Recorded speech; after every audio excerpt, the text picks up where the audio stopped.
Амандасу бейбіт бейілдің ыстық ықыластың белгісі. Қазақ ұғымында сәлем берудің де салмағы, мән мағынасы бар.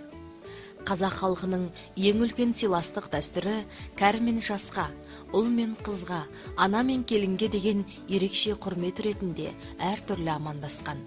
Ер азаматтар қос қолдап, Алланың сізге рахметі жаусын деген сөзбен амандасқан. Сәлемін қабыл алған адам уағалейкум ассалам деп жауап қатқан. Ассалаумағалейкум ата. Уағалейкум ассалам айналайын, өркенің өссін, молда бол айналайын. Үлкен адамдар кішкентай жеткіншектердің маңдайынан сүйеді. Бұл маңдайы жарқыраған асыл азамат бол дегеннің белгісі.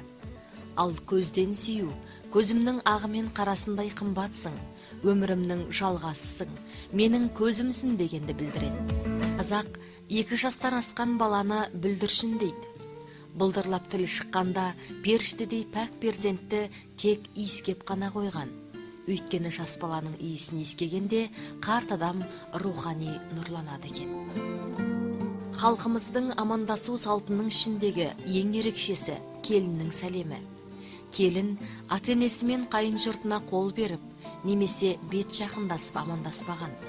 Өзіндік келіндік ізгілігін ұстанып, үлкенге деген құрметін иіліп қана көрсеткен.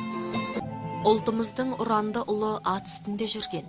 Өз секілді тепсе темір үзетін үзеңгілестеріне аттан түсіп сәлем берген. Бір-бірімен төс қағыстырып, амандық сұрасқан. Төс қағыстыру батырларға ғана тән. Бұл арқылы шынайы достықтың белгісін көрсетіп, үлкен сенімін білдірген. Демек, бір-біріне сенетін жігіттер ғана төс қағыстырған.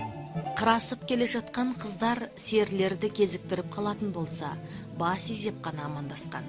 Көпшілік ортада бір-бірлеп емес, жалпыға ортақ сәлемдескен. Бозбала мен бойжеткен сыйластық танытып, тек ишара ғана жасаған. Бұл біздің дәстүрімізде ұл мен қыздың арасындағы сыпайылықты сақтаудың құнды белгісі болған.